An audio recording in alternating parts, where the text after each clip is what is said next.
Angle mort du 11 novembre, mesdames, messieurs, bonjour. Alors,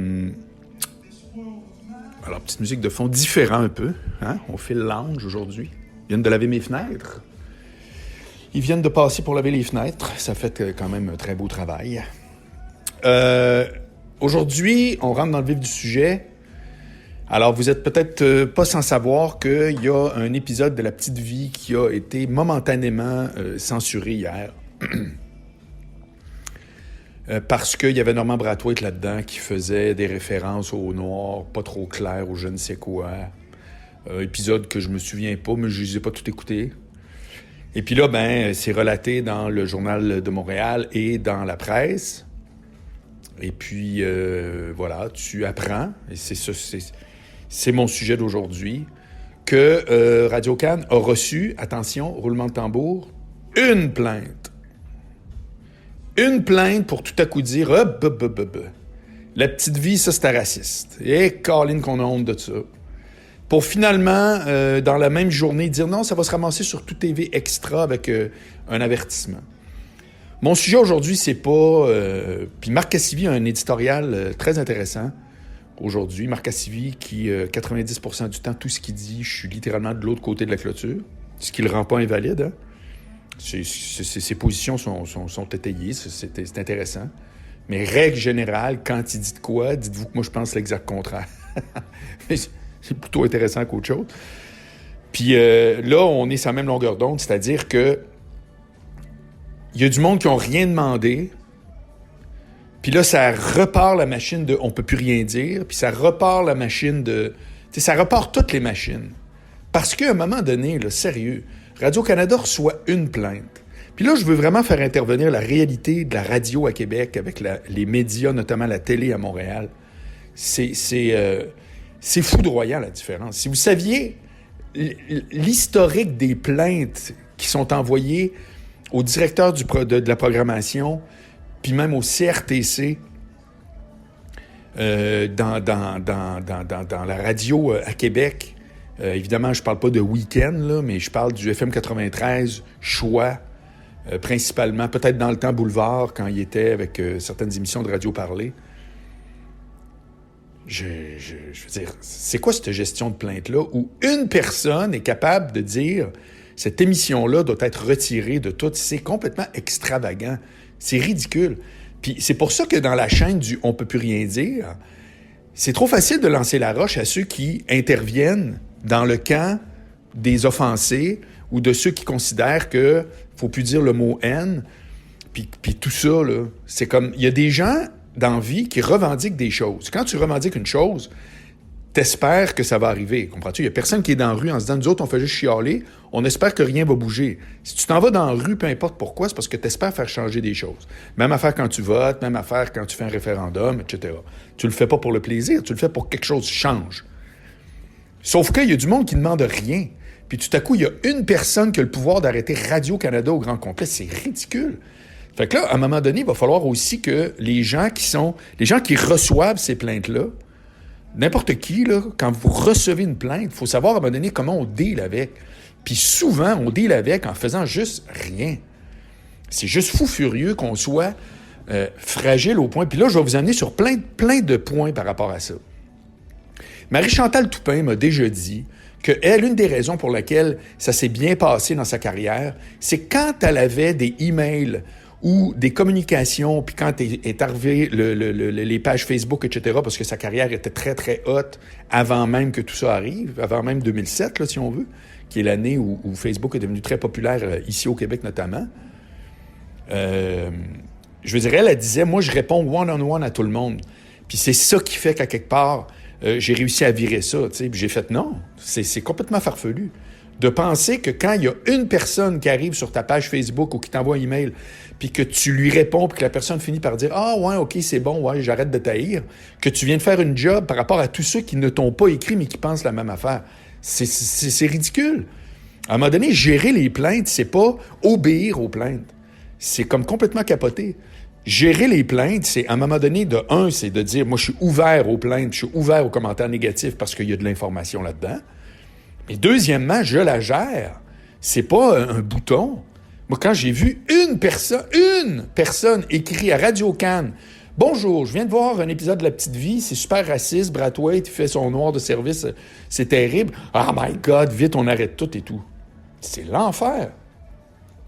En passant, il y a à peu près 2 semaines de ça, minimum, j'ai envoyé au service d'information de Radio-Canada, j'ai voulu savoir, suite à la série Les Mecs, qui est très populaire, je voulais savoir le breakdown, combien, selon leurs statistiques, il y a de gars et de filles en pourcentage qui écoutent la série. Parce que mon hypothèse, c'est qu'il y a autant de filles, sinon plus, qui écoutent une série qui techniquement parle de gars. Parce que ça a toujours été ça que j'ai constaté, c'est que les émissions de gars, les livres de gars, entre guillemets, moi, Testostérone, Le Code Boilard du vrai gars, etc., étaient lus et regardés par plus de 50% de l'auditoire global. Alors que l'inverse est faux.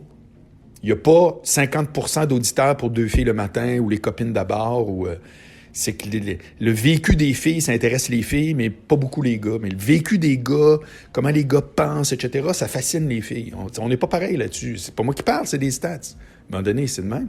Fait que là, j'ai voulu confirmer ma théorie. Ben, ils m'ont répondu 2 semaines plus tard avec des suivis, là. Oui, nous sommes là-dessus, nous sommes là-dessus. Là, ils ont tout ça, ces stats-là, là. Mais évidemment, là, le département A a dû parler au département B. C'est n'importe quoi.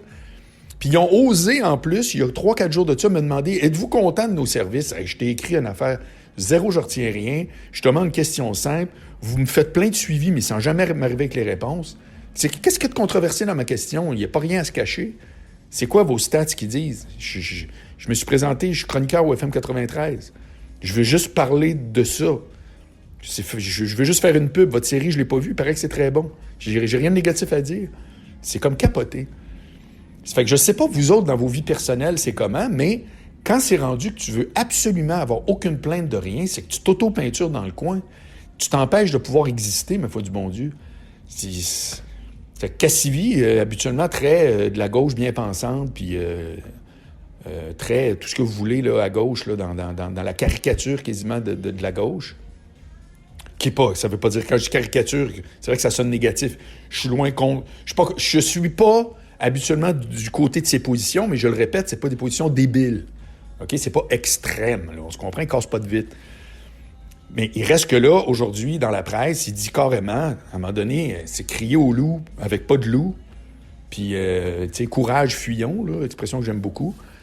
C'est comme, tabarouette, pouvez-vous un peu vous tenir puis dire, ben là, on a reçu une plainte, madame, on répond. Oui, on vous répond, on vous ignore pas, mais on vous le dit que nous autres, selon nos politiques à Radio-Can, il n'y aura pas de changement, mais probablement qu'effectivement, nous pourrions mettre un avertissement, ce qu'ils ont fait, ce que je trouve qui est un excellent compromis.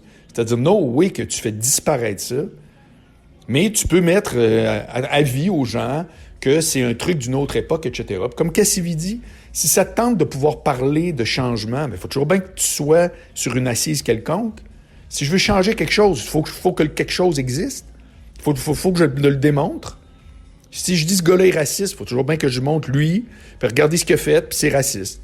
Voici.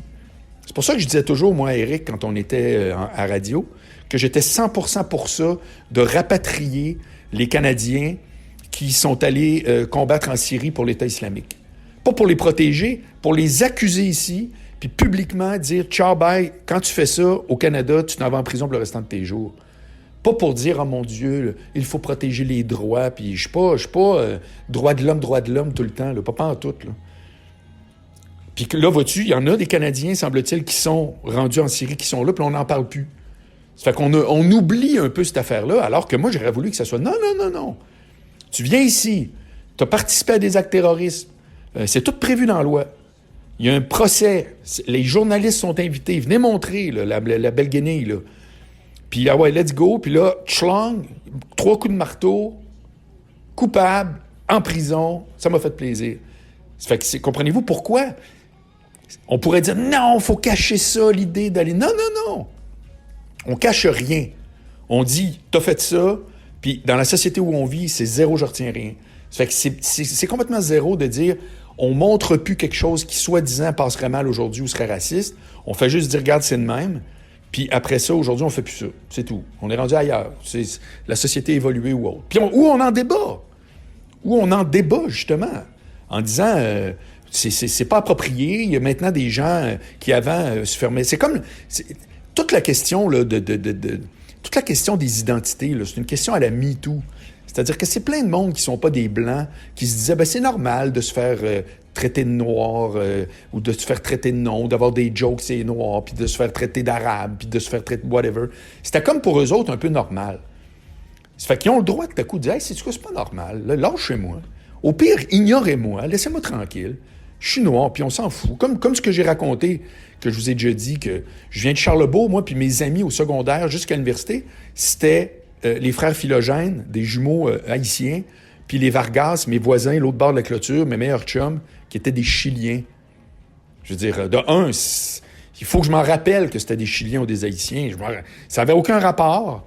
Ils étaient comme moi. Pensez-vous qu'ils arrivaient, puis un avait son sombrero mexicain, puis que l'autre, il y avait des poupées vaudou. Ça n'a pas rapport. C'était des Québécois de Charlebourg. On avait exactement... Comprenez-vous? C'est ça l'affaire. Fait qu'à un moment donné, j'ai hâte qu'on banalise ces questions-là. Pas qu'on diminue l'identité québécoise, dont je fais partie, puis pour laquelle je n'ai pas une fierté particulière, mais je n'ai certainement pas une honte. T'sais, c'est pas comme genre, ah oui, je suis blanc, catholique, c'est fantastique. Non. C'est moi, c'est de même. Puis l'autre, c'est pas de même. Mais est-ce qu'on partage la même vision du pays? Est-ce qu'on respecte les mêmes lois? Est-ce que culturellement, on est à quelque part dans la même mouvance? Je dirais, c'est ça qui fait qu'on est... C'est ni juste le passeport, puis surtout pas juste « Ah, ben moi, j'ai telle couleur, toi, c'est mieux que l'autre. » C'est n'importe quoi. Ça fait que toutes les plaintes par rapport à ça, de grâce, réveillez-vous, puis prenez ce qui est significatif, puis tenez-vous, puis dites « Ben moi, j'ai entendu ta plainte, je l'ai bien compris, mais au final, je suis pas obligé d'y obéir. T'as pas un droit de vie ou de mort parce que tout à coup, il y a quelque chose que tu juges qui est pas dans l'air du temps ou que... C'est une grande partie de ce qu'on appelle la liberté d'expression. C'est aussi la liberté de ne pas répondre. C'est pas l'obligation d'expression, c'est pas la soumission à l'expression, c'est la liberté d'expression. Il est vraiment là le débat. C'est pas est-ce qu'on peut tout dire ou rien dire. C'est beaucoup qu'est-ce qu'on échange. Quand tu m'envoies une balle, est-ce que je la renvoie? Est-ce que je la renvoie différemment? C'est un jeu je pense que c'est la plus belle expression qu'on pourrait dire de jeu de société. Le jeu de la société, c'est le vivre ensemble à tous les niveaux, incluant ça se dit, ça se dit pas. Puis incluant, c'est pas parce que tu le dis qu'il faudrait pas que ça se dise que moi, je suis comme ces breaks en faisant « Oh my God, my God ».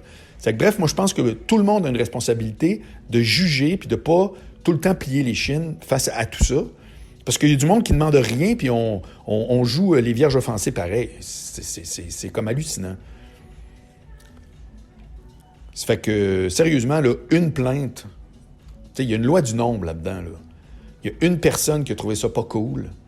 Tu fais, ben regarde, on est désolé, madame, monsieur, peu importe, mais sérieux. Ça fait qu'il va falloir que parce que je vous dis ça parce que ça fait en sorte qu'il y a des choses qui évoluent pas. Si tu as tout le temps peur de dire quelque chose, ben il y a une pensée qui évolue pas, il y a un message qui se diffuse pas, un message qui est constamment avec 1001 bémols, là, mais c'est un message qui n'existe pas, tu sais. Ça fait que il faut prendre ça en compte. C'est la responsabilité des médias de dire, ben j'ai bien compris votre plainte, mais nous autres, on va avoir le droit encore de dire d'autres choses. Puis on peut être contre ce que vous dites, madame. Puis vous pèserez pas sur un bouton, puis vous ne m'amènerez pas en Cour suprême parce que tout à coup, vous trouvez qu'il y a une mauvaise blague dans un téléroman. Tu sais, c'est comme... faut juste en revenir. Puis l'inverse, la même chose. Tous ceux qui disent « Ah non, on peut plus rien dire ». Non, on dit ce qu'on veut. C'est que si vous avez peur de le dire ou si vous êtes offensé parce que quelqu'un prend position, mais c'est bien plus votre problème que le sien. S'il y a des groupes minoritaires, eux autres, qui disent « Nous autres, là, il y a des choses qu'on veut qui changent », ben moi, j'en ai pas de problème avec ça. Le problème, c'est d'obéir systématiquement à tout ce qui est demandé puis à toutes les revendications. La vraie affaire, là, encore une fois, c'est quand deux personnes se parlent. Quand deux personnes se parlent, c'est drôle, hein? On dirait que tout le monde est moins extrême qu'on pensait.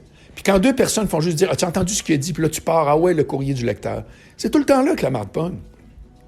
Jean-Marie Poupard avait dit « Ce qui arrive encore à étonner les gens, c'est la vérité. » C'est le trois quarts du temps, ce que le monde aimait, c'est vrai. Puis là, après ça, c'est « Ah, c'est épouvantable. » Ben, c'est-tu épouvantable ou c'est vrai?